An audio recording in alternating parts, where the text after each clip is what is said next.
Hello, hello. Oh, we're done with the music. Okay, sorry, Dash. Hey, Go away. there we go. Yep. Oh. Oh, we're back. We're back. Yay. Both of us. How was it? I don't know where the week's gone. It's been a blur for me too. Been a blur. Yeah. I've so let's I mean, let's get this going because we've got a hard stop on the hour. But everyone can stay with us because we're going to continue on with Flutter London live stream, where Roman is going to be talking about how to build Flutter games, and I'll give you a link to see that and join up and all that kind of fun stuff in just a minute. So introductions. Let's do the introductions and sort of get going. Let's get going. Yeah. Right. Welcome again. Humpday Q&A. Right. My name is Simon Lightfoot, Flutter community leader, CTO at DevAngels London, and you can follow me on Twitter at DevAngels London. Randall. I'm Randall Schwartz, the sidekick, and also the question magician. I watch for questions in the chat preceded by a queue. If you put them there, they're for us. We'll answer them. I'm also a Dart and Flutter Google developer expert from the very beginning of their program for that. And Scott can't be with us today, but he's here in spirit. He's had a long journey with some venues in America. He's doing some journeys. Yes. So hopefully get some rest because he's earned it. I heard he had a great time. He had a great time. Yeah, let's get through this and we'll have a chat. Yeah. Right. Be nice, respectful, constructive, interactive whilst interacting with us. No adult content, rude or offensive statements, and no advertising, no spam. Just basically be nice, no harassment. Otherwise, you're going to get blocked. You're not going to like that. So yeah, and it's up to us. So don't do it, and then you won't have a problem. Right. Moving on. Yay. Yes, we have 4 questions already. This is great. Thank you, guys. We need to get them in because, as I said, we got a hard stop. What I'm going to do whilst those questions are coming in the door, I'm just going to promote this. So you want to click on this link and open it in another tab. It's in the live chat here. This is the GDG London sign up page, and Flutter London and GDG London are working together to bring some Flutter Dev Camp teachings about how to build apps in Flutter. And that's been going on for 8 weeks now. We had a private sign up, but we're doing the last few sessions publicly, and we've got some names in the community. And this time we've got a GDE in Flutter, Roman, and he's going to be working on a Whack-A-Ghost sort of game, and he'll be doing that live on the stream. So join up. If you join the GDG London link that I just posted, you can comment and join the Zoom. If you just want to watch it, that's perfectly fine. I will also post at the end of this stream. I will post the trying to find the link. I can't find the link now, but I post the link to the YouTube. Oh, here I've just found it. When I see, and this will be the following YouTube live stream after this one. Okay, all right. I've been watching Roman on a Wednesday night weekly. So after I do this show, then I go off and watch him. Yeah. He's been building an application. It's been really cool. I hear in my ear we have a Matthew. Oh, hey everyone! Hi, I'm Matthew. Hey, Matthew. Super stoked to be on the stream today. I work in finance, building a mobile app. I'm not allowed to say the actual company, but hey, I'm here. I'm formerly of Bitrise fame, so that's exciting. And I did a lot of CI/CD stuff with Flutter. And I've been doing Flutter work since shortly after the 1.0 release. And I built out a app for a small nonprofit organization, and I have been in love with Flutter ever since. So Simon asked me to hop on and hang out with everyone, and I am so excited to be in such excellent company today. Oh, well, cool. Cool. When are they coming? When is that excellent company? It's just us. It's just us. No, y'all are the best. Y'all are the best for sure. Thank you. So, so you're saying so I've been wanting to watch Roman's live streams, right? But the problem for me is he does them at I think it's 9 p.m. Pacific time, and for me that's just that's 1 o'clock in the morning or something. It's 8 p.m. Pacific, but it's just incredibly late. No, it's 6 to 8, but that's still late for you. Whatever it is. Really I can't remember what it was, and it just turned out to be really late, and it's just not going to work for me. So which is a shame. Yeah. But we're here. It's even I've kept him straight a few times. Yeah. I've kept him straight a few times. I've actually made comments in the chat. No, you should do it this way instead of that way. And he goes, "There's Randall again in the chat. I appreciate this. He's telling me the right way to do this." The thing is like I know from experience, like having people breathing down your neck is a problem, right? And it can be it's you've got to take all these things with a pinch of salt, because especially, I mean, I think people, especially all the developers watching, need to start doing some pair programming if they have not done pair programming, because it's a completely different way about thinking about programming, and like just being the one that's driving or the one that's watching, like and having those two things, it helps tremendously. It does speed things forward, but it gets you used to that criticism, which is also a really good thing, I think. Like to be able to not take it to heart personally, like I see your viewpoint, and actually that does make sense, and so we can make that change, right? Not just like, oh, someone's hates on my code or something, right? It's not. I've noticed that my IQ tends to drop 10 points when someone's watching me code. It's like when someone's not watching me code, I can just like think stuff out and like write the code and it's out there. But the moment someone is watching me, it's like everything just like goes blank in my head. So I have done some pair programming, and it's definitely worthwhile for sure. I know.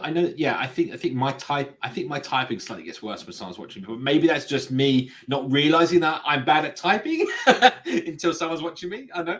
And Simon, if you let me drive for just a second, we got 10 questions already. There are 3 about this subject. There are 3 about this subject, and I just I need some information, and that's all we can say. That's all we can say. I can tell you this right now. I don't know what the date it is. That there's no 25th month. I don't know what you're talking about. Oh, yeah. But there are 3 questions like that. This answers all of them. Yeah. We can't talk about it. Yeah. So, but there is inside information. Just you won't get told when everyone gets told. That's the way it sticks. Yeah. So anyway. Yeah. Right. So as we said before, get your questions in the chat with a Q, and we'll get to them. And we're going to start answering questions because we've got to get through these, because I said hard stop on the hour. So I'm just going to top down here. Mtho says, is there a difference between sound null safety and just null safety in Dart? Good question. Okay, so null safety is the generic term that covers unsound and sound null safety, right? There's a difference between unsound and sound. Okay, so phrasing your question slightly differently. Is there a difference between sound null safety and unsound null safety? The answer is yes. It's no longer sound. Briefly talk about this. So you can make your code null safe, but it means that all your packages that you work with and all of the code in your entire project should be null safe. When it's all null safe, all the packages and your code, that makes it sound null safe. It means that there's some global inspections that can be done on the code when it compiles that can work entirely across the board on all the Dart code tree as it sits. So that's what you want. So you want sound null safety. However, if you work with a package that's not null safe yet, it should be. Bug the authors to fix that. Because in Dart 3, it has been announced. It was in fact announced that Flutter Vikings, I believe, it might have been announced before this. No, it was the last, was it 218 of Dart release? They said at the very bottom of the article, version 3 of Dart coming up will be sound null safe only. You cannot be unsafe anymore. It's just unsound, sorry, right? And you can't just do null. It'll be null safety only, right? I think. Sorry, you can do. Sorry, let me be clear. It will only be null safe code, right? Mm-hmm. So sound and unsound, but only null safe code. So no longer we have the alternative. So when it comes to unsound code, that's when you can compile your Dart code with -- unsound -null -safety. I think it is. There's a page on Dart, the Dart page about this, and it basically means that it won't try and do these global optimizations because it can't, right? Like it solves that problem. It doesn't give you an error when compiling, right? Anyway, but yes, there's a difference, and you want to be sound.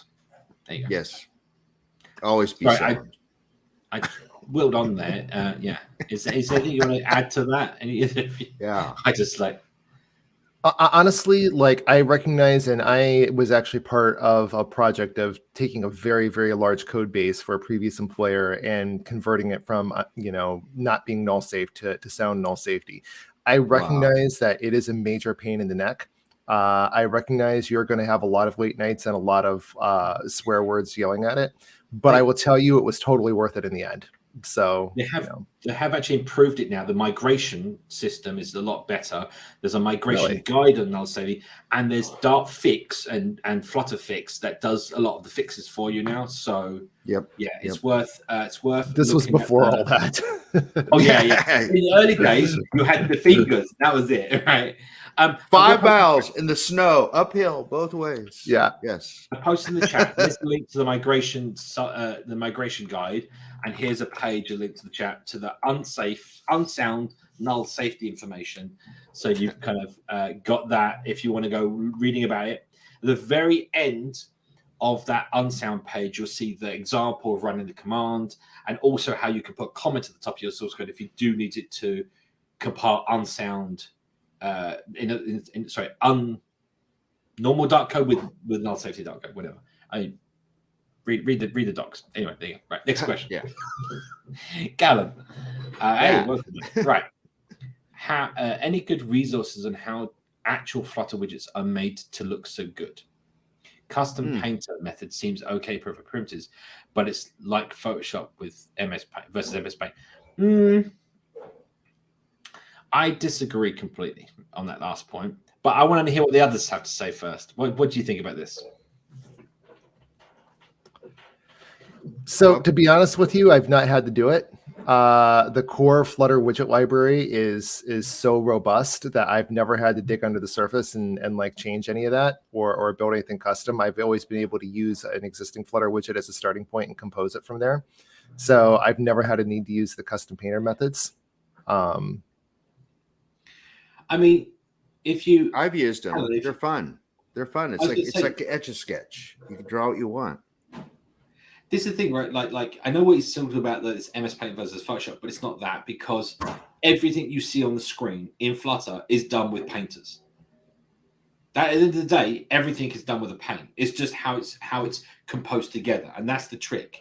The way the Flutter widgets, if you go look at this, you can go command click on the Flutter widget, go into look at it, the build method, and you'll see all the other widgets it's made of. And you go, oh, it's made out of a decorated box, which does the decoration.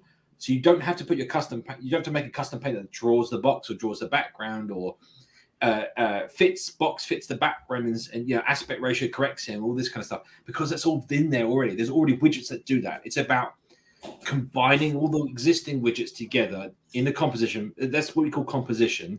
You're composing them together to achieve that output goal. If you go look at how the Flutter widgets work, under the hood, they're just normal widgets under there. Like you can go reuse those. Things like a good example. This is if you want to have the ink splash effect from material widgets. You don't need to use a material widget. You don't need to use them. You can use Inkwell, and Inkwell just does that. It does the splash effect, and you can use that. So you don't have to use like an elevated button all the time. You can just make your own button and use Inkwell to give you the splash effect from material. So there's definitely a lot of options. Something that what was it said to me the other day? In the new version of Android, it does, when you overscroll, it does like the stretching thing. That's in there. That's in Flutter. It's already there, because people just aren't using it, right? I don't think it does like a check, but it's in there, and you can do that. And that's just a transform.scale, and based on the scales and align to the top or the bottom, depending on which part of the overflow it is, done. It's not like really complicated. It just, as you drag, it rebuilds it and changes the scale. So it's very rare that I've had to actually start from scratch on something. Like I remember the last time I did that, I was trying to basically build autocomplete suggestions from scratch, and then I realized Flutter has functionality already built in to do that. I lost like a day and a half trying to do my own implementation. It's I feel like the core of library is so robust that that's generally my preferred place to just start. But I'm going to see if I can find this quickly. I made one time. Why does Google? Why Google's letting me down? No. I'm going to see if I can find the gist. I'm sure I did the gist. So someone asked me the other day, what was it? They wanted to do like it was like rubber, that's it called, rubber range picker. Here we go. I'm going to post this in the chat. Rubber ranges. Wow. So in fact, I'll just share this on this. Hang on, let's see if I can share this on the screen here. I did this in 2019. It's unsound. I haven't updated it. You've been warned. You need to port it. Not my problem. Right. That's the caveat here. Hang on. Let me just share this here. So this is the code, and it was because this dribble was published, and someone said you can't do this in Flutter. Here you go. There's a little. Can't see that. You can't see it. Nope. Oh, sorry. I can see There it. we go. People at home There we go. can't. There we go. So it's kind of like it's a range picker, but it like kind of rubber bands to your finger, and it like pings and stuff. Oh, that's some fancy stuff right there. That is Oh, nice. that's pretty. Right. So I built that in Flutter, and that's what's on the gist. So that's what this gist does. And the way I did that was, first of all, obviously there's just an example, but here is rubber range picker. And rubber range picker is a leaf render object. It does all the rendering itself. And I pass over a bunch of parameters, and all the rendering is done down here. And all the animation, I attach a ticker, and I do it all inside the render object. And I do all the finger tracking and everything. So yes, in short, you can do this. Like there's nothing in here that says, you can't do custom widgets, right? It's just there's a lot more work involved, right? And I could do that same thing at a higher level. So I could make each one of those drag things a separate widget. I can make the band just a custom paint that draws one line, and then all that logic that I put in the render object, I can move up into the widget layer. It's just slightly more efficient to do a single widget like this, and that's why you get that in some of the example in some of the widgets inside of the Flutter framework. If you want to see great examples of people going over the top on animation, the two challenges they've had so far, the clock challenge and the sliding puzzle challenge, produce some amazing code, some truly amazing code. So if you Google for Flutter animation, custom paint, clock, you'll find a 4-part series from this one person that did one of the entries. It's incredible. So the Flutter Clock Challenge, I've put the link to this. This probably, results, probably has links, there's videos. Yeah, there's, it was amazing. It was and just look, amazing. like this, Beautiful. That is done. This is done with all just canvas and everything else. Like all these things, all these lovely things you can do. So don't think that that you can't do cool stuff like Photoshop side of things. Right. Let's move on. Otherwise, we'll be here answering the same question. Hopefully, that got you some good advice. Anyway. Yes. Mtho, if assert statements only work in dev mode, is there anything equivalent in production mode? Just an if statement. If something. Sorry, I wasn't being positioned. But that's you do. If something this, throw an exception.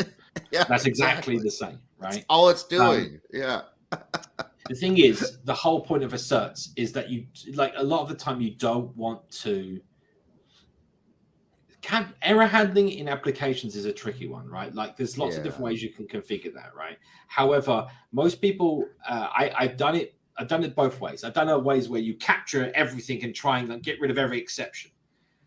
That leads you down to a dark hole you don't want to go because you end up losing these exceptions. You go, the app doesn't work, but I don't know why, right? What you need to do is make sure you log every exception, right? Yeah. Now, you can handle a mix of those two scenarios where when an exception is thrown, an error is thrown, you handle it gracefully in part of your UI. Like you can just show like, oh, I'm sorry, something broke, but you can try again, or what the user's currently doing. They're in like a, I don't know, upload image thing or something, and you can try and retry it, or you can handle those like error situations gracefully. But when it's like not handled gracefully, like it's a problem with the UI that's on a specific version of Flyer in a specific phone dimension size or something like that, then that's when you get like an on the Flutter error widgets on error global method is called, and that's where you want to catch that. Same goes for in your main function when you call run app, you put that in like You go look arrow widget. The arrow widget's handy. I had just discovered that only maybe like a month ago. The arrow widget is just that it's the red and yellow screen that you normally see when you have problems. It shows a gray screen, and this is another thing actually that's not known. It shows a gray screen in release builds. So when you see just a gray screen in a Flutter app, that's because it crashed. You would have seen like the exception message there in debug, but it doesn't want to show that to the end user. Now, just to follow this up. I know you got something there, Matt. I want to hear it. It's all right. It's all right. There's a widget. There's error. Is it error box error widget dot builder in the API? If you override that, it will use that builder method to build the error widgets when an error occurs. That's also what you want to override. So I think it's. Let me see if I can bring this up here. What's to one side? I think it's. If I remember rightly, it's error widget. There's like a globe. It's been the one time that I can't find it. Yeah, here we are. Matthew, I've learned in the years, if you don't interrupt, he just keeps talking. So I have something to say. No, just interrupt. What my question was is, we're talking about the UI side of this, but obviously a huge thing that I like is being able to see what kind of exceptions have happened when the app is out in the wild and being able to address those. So I was going to maybe suggest that you kind of dive in and talk about what your preferences are for looking at and kind of capturing those exceptions so that we can create JIRA tickets out of them, put them in the backlog, and forget about them. Yeah. Like actually, that's a good point. I will cover that. I just want to quickly say, Crashlytics is what I've used in the past, but anyway, go ahead. Error widget. So if you're building a Flutter app in your main method, you should have one line that is error widget dot builder equals, and then you override this function here, and you get the error details, and it should be logging that and returning back a widget. So this is the normal sort of example here in main. Try this. And when you get an error, you capture it, right? But you want to also set the widget up, and this is what displays on the screen. You can put like a little funny face saying, "Sorry, oops, something went wrong," or randomly choose a GIF or something. I don't know, but yeah, that just makes it. They don't see the gray screen then. Okay, that's it's just horrible. Right? Yeah, you're talking about red screen. I'd say for regarding like this, you got Firebase or Crashlytics, right? Which is obviously a go-to because pretty much everyone is a Flutter favorite. It's known. So Firebase Crashlytics is one. There's also I also really like Sentry. Sentry I've used in lots of projects, not just Flutter ones. And they have an official Dart SDK. And again, you just wrap your sort of app runner, your init app or your run app or whatever inside Sentry init, and then it will handle all that crash logging and capture the exceptions and all that kind of fun stuff. This also captures like the device information. You can set the user ID so that in the logs you go, oh, this user had this problem on this day with this device screen. You get all the metadata. Being able to capture the user ID is huge, particularly depending on the type of app that you're working on. In my use case, that's a big thing. Anyway, sorry, go on. Next question. We'll just crack on because we've got to get through them. Jerbs says how to combine a firestore stream of A with a firestore stream of B into a stream of C, where stream B depends on the value of A. So that's called a switch map normally, right? So you have firestore stream of A with a firestore stream of B. Oh no, you can. So first of all, what you're missing is probably it's called a package called RxDart. So originally, RxDart was the reactive extensions. If I can get the URL. It's so funny that you mentioned RxDart. I developed using the block pattern before Felix's package actually got really big. And I used RxDart as part of my block implementation.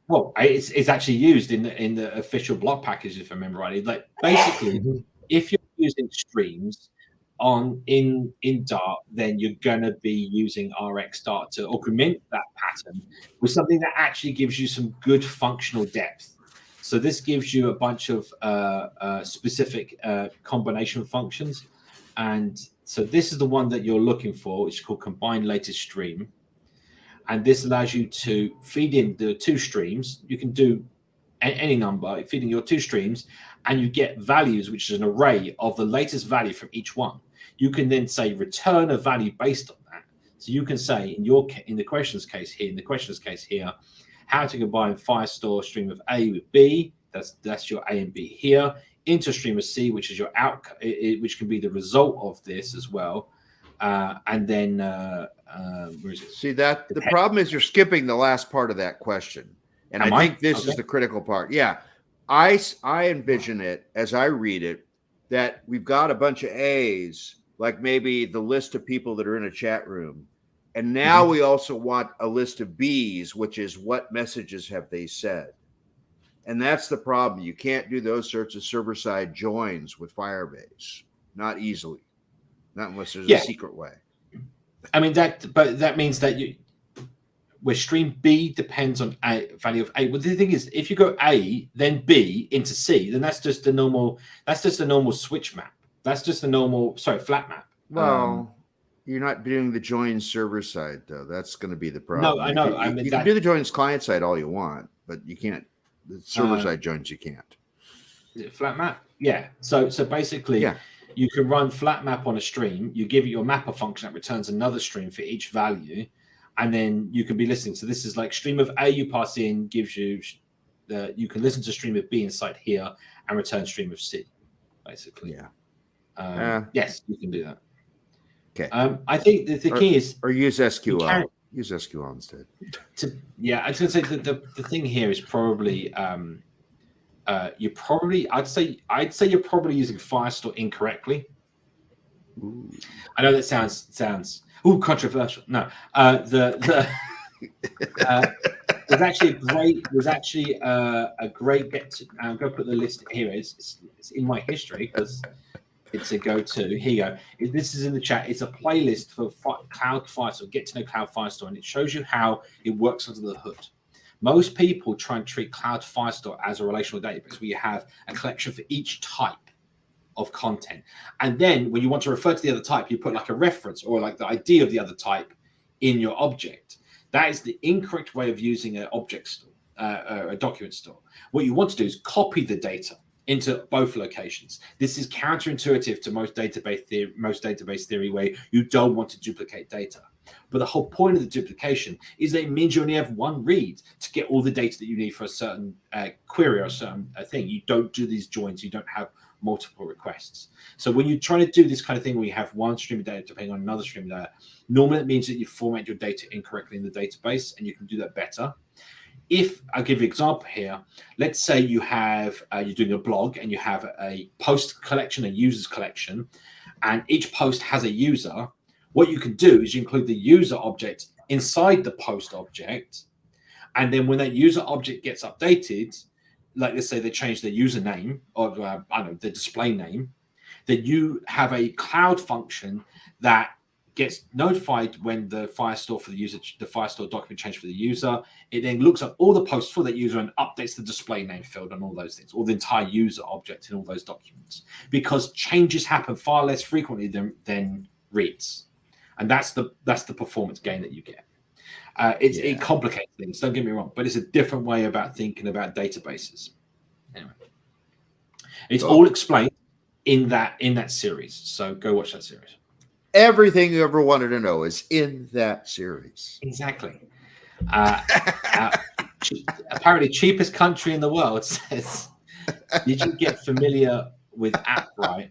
What is your opinion about it? Did you know about Flutter Flow? Did you get familiar with Appwrite? I've not got personally familiar with Appwrite. What is your opinion about it? Does either of you have an opinion about Appwrite and how they work? I don't have an opinion. And Flutter Flow. So I know about Flutter Flow and how it works, and never used it. I've tried it out. It's a drag and drop kind of build. Use the UI to build a Flutter app, and at the end of it, spits out a Flutter app. Again, perfectly fine if it solves your problem and it does what you want. But I think, in my personal opinion, after seeing these over many years, and I don't know if Flutter Flow have got this differently, I couldn't tell you that specifically. Go try it out for yourself and make your own mind up. However, most of these drag and drop WYSIWYG kind of things, they fall down when you want to do something specific, something they don't support. And then you have to go down the Yeah. custom route of doing some custom. And at that point, you kind of break out of their model of just point and click. And as soon as that happens, you're just doing the whole thing yourself anyway, right?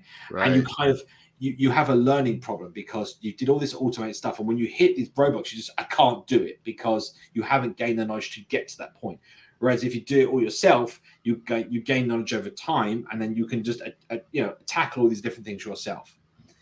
One is, in my experience, things like this are useful when there's such a great distance between I want this widget on top of this widget and then actually seeing it. But in Flutter, those are right next to each other. And I wanted it the other order. Okay, boom, it's there. There's no need for these prototyping tools that allow you to drag and drop widgets when you can just build it so quickly as well. Honestly, I've not got experience of either of these, but I did own a web dev consulting firm for a while. And I actually, when I decided to wind down that business, decided I'll put all my customers on Squarespace. That was a disaster.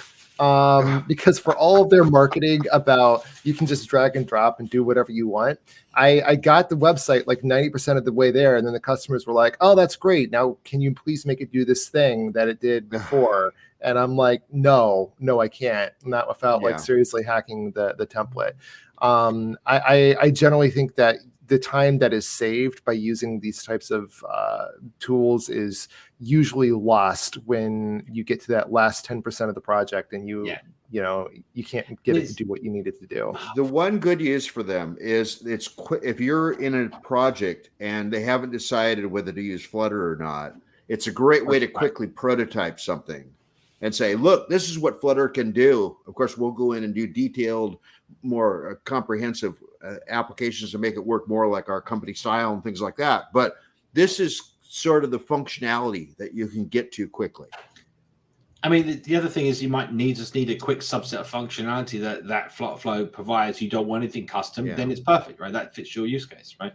I'm not going to turn on Flutter Flow because, again, they're expanding all the time. They're going to be changing all the time. They're going to be doing all this. So yeah, try it out, see what it does for you want. The other side of this is I feel a lot of the time, like you get this with like the photoshopping of the time, but it's that kind of like there's so many menus, there's so many checkboxes, there's so many different like ways of configuring these things.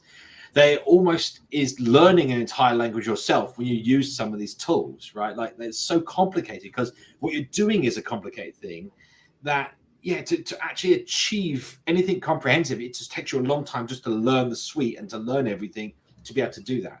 That's about the UX, and I think there's a point in time in terms of UX you can't simplify because it's just inherently a complex problem you're trying to solve, right? Like there's going to be lots of options and checkboxes because that's what they are. But I'm not a designer, so don't take my word for that. But anyway,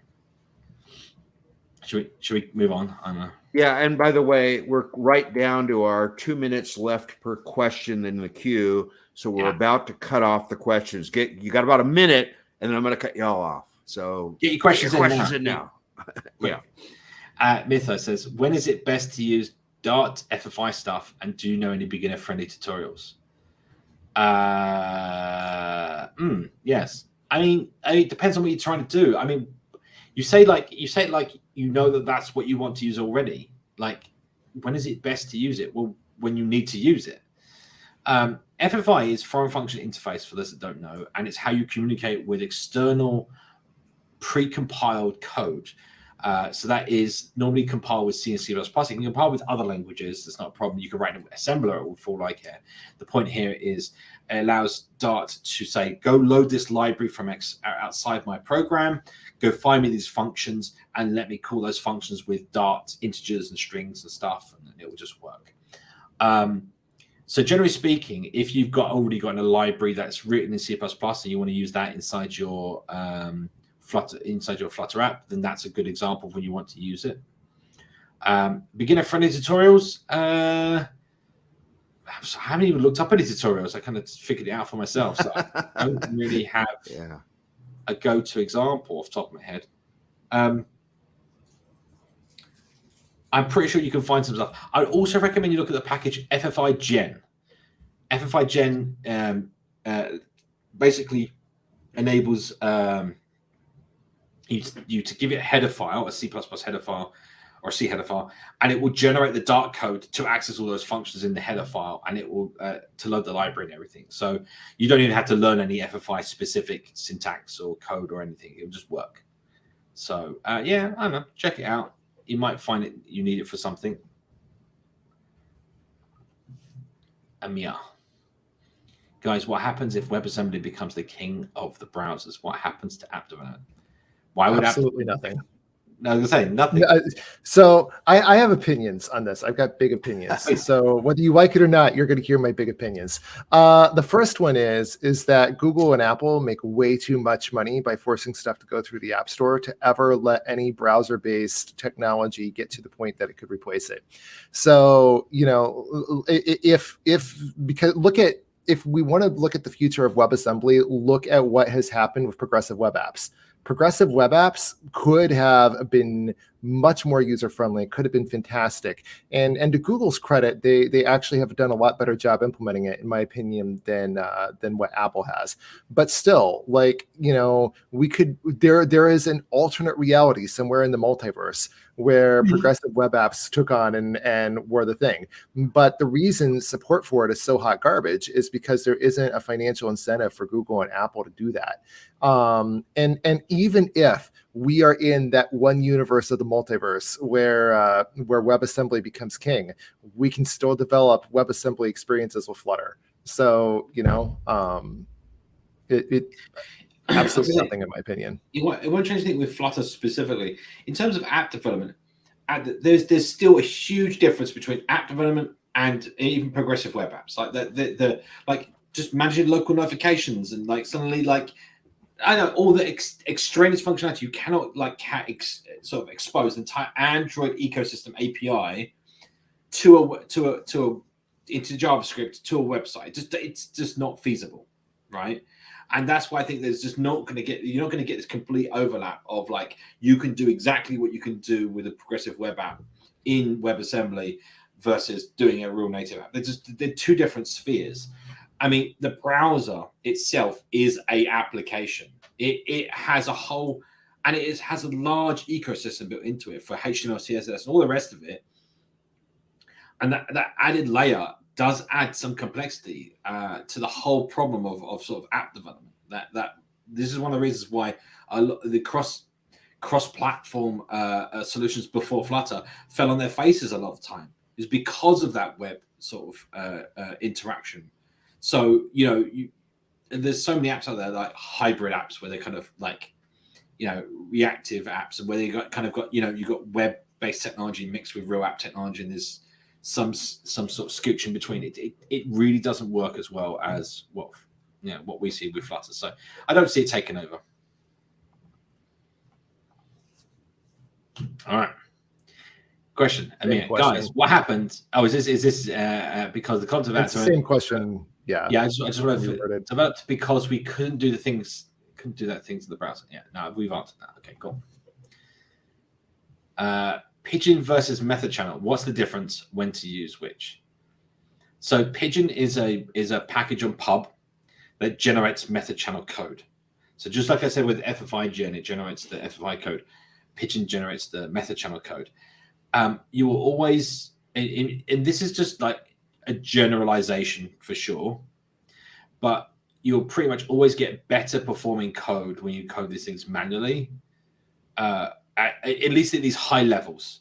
When you get down to the lower levels of things, yes, you want automation because it can make some pretty fast sort of differences when sort of statically analyzing a bunch of code. But when it comes to generating code, hand generating code versus like automatic generating code, a lot of the time the hand generating code gets to the point a lot quicker, and you can make suppositions as a developer, which automatic generation cannot. Like, you know that this can do this, and I don't need that.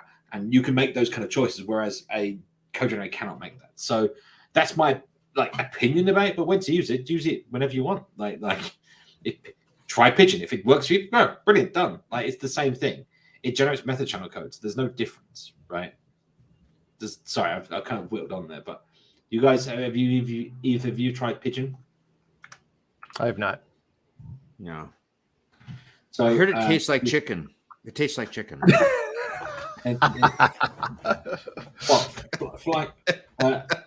Flying rats. Oh, hey, look at this. This is kind of interesting. This is kind of interesting. Unknown platforms. I think it's because it's actually either it's not processed or no. It's just a tool. This is kind of annoying. Like I said before, it says unknown platforms because it's just a Dart tool. Yeah. It's so it's not actually designed for any particular platform like Android or anything. It's you run it on your desktop machine. But yeah, here it just talks about how you do it all and how you set it all up, and then you annotate your API methods and your parameters, and then it will generate the Objective-C code and the Swift code and the Java interface for you. If I remember rightly, before it was almost generates a method channel per function or something weird like that I thought was kind of inefficient, but maybe it's changed since then. This was a long time ago. But yeah, no, if you feel like it does the job for you, why not? But to be honest, read the documents on method channels. It's not difficult. Try a few things out. Just try a little sample. Make yourself a little sample app of sending data back and forth. You'll get it. Hello world. Yes. Hi world. What will be important updates on behalf of Flutter WEB in 2023? I hope We we don't can know. select text better. I mean, sorry? Scrolling. I hope- Scrolling, and I hope we can do better at selecting text. That would be nice. So selecting text has actually been solved. They've actually solved it in the last. What? Yeah. So there's a widget called. In fact, it was announced in The 3.3 release. I 2 think. months. 3.3. How did I miss this? You're not watching this show. We talk about that. So what you're missing is, let me bring this up on stream. Selected text. Selectable region. So basically, you wrap your entire tree in this widget, and then everything that can be selectable, and that basically includes text and images and various things that you want to. It tells you here, look, various things can actually be selected then and work. And you basically, look, like here, material app, home, selectable region. You don't need these. These are optional. And that's it. And it will do it all for you. So that's nice. A lot bigger than regional. I feel bad that I hijacked the question, but my mind is blown here. So that makes my life a lot easier. Yes. What was You're allowed to be blown by this show. Talking about web. What was... what you said something else? Oh, is it scrolling? It's too early. Too early. I had the same. I couldn't believe this. I had the same problem with scrolling on web recently, and I've created gist for this. I'm going to share it. So here, correct smooth scrolling on Flutter WEB. I did this earlier on in the year. I don't know if they've implemented something similar, but it's super simple. Here it is. Here. It extends the scroll controller in the create scroll position, extends that. And all I've done is add this one function, which solves the problem with scrolling on web. You're welcome. Wow. Math. But this basically just as the delta comes in from the pointer scroll, that's when you scroll your mouse wheel, for example. It just increases, it uses the delta value with a velocity multiplier to just increase and decrease the velocity of the current ballistic scroll. So you could scroll and it'll keep getting faster. If you stop scrolling, it will stop. And it just fixes a bunch of in my opinion, the issues with scrolling on its smooth scroll for web. There you go. You're changing the gravitational constant. That's pretty cool. Yeah. And you get to you can override the multiplier any way you want to kind of control that. Yeah. So, cool. Yeah, super simple. It's MIT, so using whatever product you want, go for it. Yep. And you said about I don't know we don't know of any specific updates, but I'm honestly there's been a lot of work on Dart with WASM, so obviously our hope is for WASM, but who knows? Yep. Building user management portal with for admin with Firebase or Cognito. Are there security risks with using actions like AdminCreateUser and AdminGetUser from frontend? Should we create a backend for this? Okay. I've got strict opinions about this, and I'll try and time's going down, so I'll try and be brief. Good luck. Good luck. I'm trying. I'm going to try. Yeah. So strictly speaking, if you set up your rules on the backend, so how you access the database, how you access your storage, like this is like Firebase rules, and you look at the security token and the JWT token, you go, okay, this person's role is an admin. I'm going to only allow him to do these things. Then it doesn't matter if you do create user on the front, you have a function create user on the front end, because only the admin user can perform that action. That's cool. That's basically shifting the entire app to the client side, but you still have security in place. That means it doesn't matter if that person has those functions, because they can't actually perform those actions, because they can't make the changes to the data store, database, whatever, storage, because they don't have that permission in their thing. So strictly speaking, it's not a problem. However, it does put the onus on you as the developer to make sure that's the case. Now, conversely, when you have an API, you're placing that strict boundary, and you're saying, I'm going to make all these functions on the server side, and then on entrance to that boundary, you're saying, does this user have the right permission? And then also you get a bit more flexibility the way you decide on that, right? And so, you can say, oh, it has to go on a Tuesday, and the sun has to be it has to be a full moon before they can like update. You can make those choices. Like, you're not limited to just Firebase rules, right, or something. So, yeah. But strictly speaking, no, it shouldn't be a problem. There you go. It should never be a problem. It should not you do not want it to be a problem, but it might be. Right. Yeah, exactly. Right. Try not to make it a problem. Yeah. I would like to know the best guide to work with discontinued packages and how I can replace them with alternative packages. There's no guide that I know of, but it's really simple. You go to the GitHub. In fact, if GitHub still lives, because sometimes they get, so two things. Sorry. Discontinued just means that they're no longer being maintained, right? And they're no longer discontinued on pub. However, you can still access the package on pub by its name. You can then go to the GitHub now, or the Git repo for it. Now, if the Git has been taken offline, because the author can just, no, I don't want to maintain anymore, they can take it offline. The source code is not even there. You can still go into the versions tab on pub and download the source code from the zip in there. Then you just extract it and upload it to your own repo.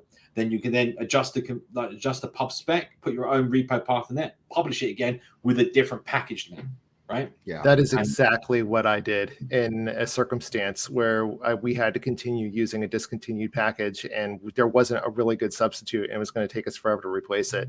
We literally just made our own version in the repo, forked it, and then continued using it until we could replace it with a different version. I mean, most people, if you've got like a bug in some other repo, you fork it, you use it, like you use a Git reference in your pub spec, and then you make a patch, you submit the patch to the author, and once the author accepts that patch, you can then just go back to using the package because they've now released a new version, right? Now, again, this is like, whenever you rely on external packages, you're always going to have this kind of problem, right? I would also say, if you're going to work with discontinued package, please reach out to the author first, because it may just end up being that the author no longer wants to maintain it, but he'll just give you it and say, you transfer the package on pub.dev, you've still got the original package name, you can now take ownership of it and you can maintain it if you want to, right? Like that's another thing. But reach out, because I could be honest, they've manually gone in there and said discontinued because they don't want to do it anymore. They'll easily go in there and go transfer to someone else, right? So yeah, don't. Sadly enough, like, if some third party wants to discontinue and not work on it, they don't want to work on it, right? And then you need to reach out and say, I want to take this on and use this, or alternatively, another option is not to publish it at all, right? It depends on what you're doing, and I'm not going to say like what we don't want to see in pub.dev is what npm has turned into, which is a nest of like gunk, but what we don't want is to have multiple versions of the same package, all with slightly different names, because everyone wants a slightly different thing from a package, right? No one wants that, right? So we want to try and consolidate all these packages, right? Make sure you're peeling back to the original authors. Try and consolidate all this stuff. Now, another option, Imad, is just to copy that version source code out, or clone the repo and put it in your repository as in make a package directory. Make a. I can see Matt's face like, but you can, if you want to, if it's discontinued and you're the only one maintaining that, you only want to maintain it for yourself. You don't want to be like deal with PRs or issues, that's your choice. You can do it that way. So there's loads of alternative mechanisms to do this, but I won't digress. I know we're a little bit out of time, but there's so many reasons that I'm not a fan of anyway, but go on. Yeah, I just say because there's options, right? But I think Right. like if you're going to do this, try and do it for everyone. And the best thing you can do is to reach out to the original author and try and get the package ownership and actually maintain it for yourself, because it's good for everyone, the ecosystem as a whole. right. Try not to just release lots of versions of the same package, because people. Because imagine you go to pub, you see this is 2, like it's I don't know, dialogue builder 2, dialogue builder 3, dialogue builder 4. It's like, what? Which one do I choose? Why are there multiple ones? Right, different people. Like, yeah, that's not. You don't want that. No one else. No other developer wants that either. Better dialogue builder. I know, right? I've seen it. Yep. It's also like it blows my mind if someone doesn't do what they want, so they instead of PRing back to the original or discussing with the original author, they just go ahead and just release their own package. And it's like, but it would have been so much better if the original package had, and now everyone could get, yeah. Is there a performance issue when using extensions to? Is there a performance when using extensions to make a number proportional to the screen size, i.e., 150 width button in a 640 screen that goes 300 to, or the window enlarges? Extension. Why does extensions matter? You mean extension methods? I mean, strictly speaking, extension methods have nothing to do with this, right? I think he's talking more about. I think the person's talking more about the relationship between rebuilding as your width changes and how having everything scale based on that might be interesting. I don't know. So there's a lot of things in this question. There's a lot of things. I'm just going to peel out something that I see all the time that beginners, and in fact I had in the very beginning of my Flutter days, is just put media query.of context everywhere, all over my code base. Don't do that. So what you've done is that anytime the media query gets changed, that can be because the window has changed its size or the browser has changed its size, it will rebuild every widget that did media query.of. The trick behind this is to make your own widget, like a builder widget, or there's some out there already, and that does media query of, and it only calls that build method. It doesn't rebuild the entire tree then. So then you can say, oh, change the size. And that's how the breakpoint, there's a breakpoint package by someone, I can't remember. Anyway, there's a few different packages out there that basically do that for you, so you don't have to worry about that, right? But yeah, you can do this if you want to. I don't see any reason why not. It depends on your application and what you think is best. But yeah, I don't know if you need to, because again, most people just, you base it off of your parent size. I want to be like a certain percentage of my parent. And in doing so, you can just do that with flexibles. And it's all part of the layout system. You don't have to think about the screen sizes or anything like that, right? Yeah. But yeah, there's times where you'll say, if I'm on a phone, do this. If I'm on a tablet, do that. And you can make those determinations at any point, like either at the top level or per screen or whatever. Yeah. Right. We've got a few minutes. Let's quick game in. Chris Hendrickson says, home stretch. Any advice for someone wanting to do 3D in Flutter? Specifically, I love to do 3D games / interactions in Dart, or would it be easier just to embed the Dart VM in a C++ engine? Or do you mean the other way around? Don't know. So strictly speaking, you can go do 3D. In fact, I've done 3D in we're going to see if I can find that. Well, you carry on talking about this subject. I don't know. I'll see if I can find the tweet. Yeah. So Simon's done this great 3D stuff where he's taking a classic video game and he's got the files for it, and he's basically rendering it in with various sort of angles and stuff and following along the track. It's pretty cool. So, oh, look, I found it. There you go. Yep, there we go.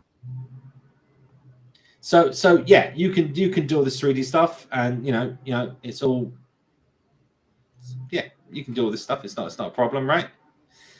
But the thing is, I'm manually doing all the transformations, right? So essentially, this is CPU bound, right? If you're modern in terms of 3D, like nice shaded stuff, we have shaders. But again, it's not designed for this purpose. I think you'd be better off. There's a package called, I'll bring up here actually, Flutter GL.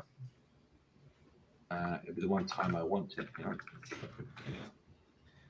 Yeah, Flutter GL.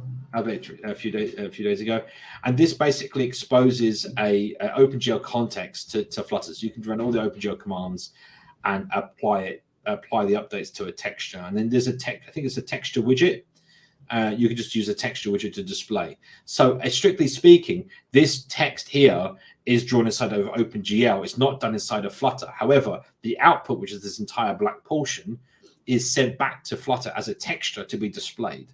So, it all depends on what you're trying to do, right? You can still build a game in OpenGL, in Dart, using OpenGL, like, as you see up here, all the OpenGL stuff in Dart. And then you can have like your menus and your overlays all done in widgets with Flutter, right? So that's probably more what you're probably looking for. There's multiple solutions though, and hopefully, Chris, that kind of gets your point. What was he followed up? Plugin is almost exactly what I need, but it doesn't work on ARM. Yeah, so you can go look at the author. Like, it's C++ code that's been compiled. You go compile it on your ARM machine. It will output an ARM.so file, shared object file, and then you will just work. So yes, you're going to need. I mean, if you're going to do C++ anyway, as you said here in the title, you know a bit about C++. All you need to do is compile the shared object that essentially exposes, like over FFI, the APIs to Dart. Anyway. And no more questions, and we're really running out of time now. So let's push. Let's get this on. Clean the slate. Oniya, is it going to be possible to use Flutter for SEO functions in the future? Okay, we get this question quite often as well. Every week. Flutter is not designed for that. It's not, strictly speaking, working that way. You need server-side rendering. There is a package called Jasper, which is what I recommend. It's still early days, still very early in the production. However, this does do what you want. This supports server-side rendering, easy server-side rendering, familiar component model, fast incremental updates, blah, blah, blah, blah, blah, well-tested. And strictly speaking, this is what's really nice. This is a playground right here. Here's an example of when you build, so it's dartz, just the same, but instead of doing Flutter's run app, you use Jasper's run app, and instead of widgets, use components. So here's an example here, a header 1 tag with chart text of hello world. Look, this is the output. It is selectable. It's just HTML. It works. Here's the CSS for that page. And if I load up one of the other examples here, for example, I don't know, the Bournemouth CSS one, here's an example of some widgets that work and change the state and everything. Oh, sorry, the question's in the way. There we go. So here's some widgets that change their state. And this, again, is just done exactly like you see here. Like, is it tabs? Probably, yeah, tabs is selected. Maybe I'm looking at the wrong one. But anyway, the point here is, you can just like use the kind of very familiar structure of widgets using, like, instead of status widget, you have status component. Instead of stateful widget, you have stateful component. So it's that very familiar like way of doing things. Here's an example here of button. DOM component with a button, and you can change what style classes it has based on what parameters you give it. So you're basically outputting your CSS. And what's really nice about this is this Dart code can run on a server and send back the HTML and the CSS back to the client. Therefore, you've got server-side rendering. This solves the SEO problem because you can output those SEO tags. That's all those header tags and all the content and the text that gets output can then be picked up by the Google bot and say, okay, this is the text in the web page, right? So you kind of get all that kind of benefits from using something like this. Before we run out of time, I just wanted to sneak in. I've just dropped the URL for my new RiverPod 2.0 update video, which has gotten a lot of play already. It's apparently really answers that question. I'm using RiverPod 1. What's in 2? Should I think about upgrading? Should I upgrade? The answer is yes, upgrade. Yes, if you're using provider, switch to RiverPod now. You'll want to. There's a lot of new stuff in RiverPod that is not going to ever be in provider. Right. So that answers that question. And the very last question, and then we're really going to have a hard stop because we've got to go to the other live stream. FP Dart. FP Dart. FP Dart. Yeah, FP Dart. That's the So thank Much better. Sorry, that was a very brief end. I'm gonna post here in the live chat. This is the stream that's gonna start any second now when I get over there and press the button. So go join the other stream. And, Yes, yeah, I'll be there. We'll be around. I'll We'll be there. We'll be there next week. And did you got your video in the chat? Did you? Yeah. Yes. Yeah. Good. Yes, Good. All right. Well, thanks very much for joining us. Sorry for the mad dash, but we got people waiting. So thanks again, Matthew, for rejoining us. It's really cool. Yes. Yeah, no worries. It was fun. Bye, everybody. Come join us on the other stream if you want to. Right. We'll Bye do. for now, Oh. everyone. Bye. We're out of here.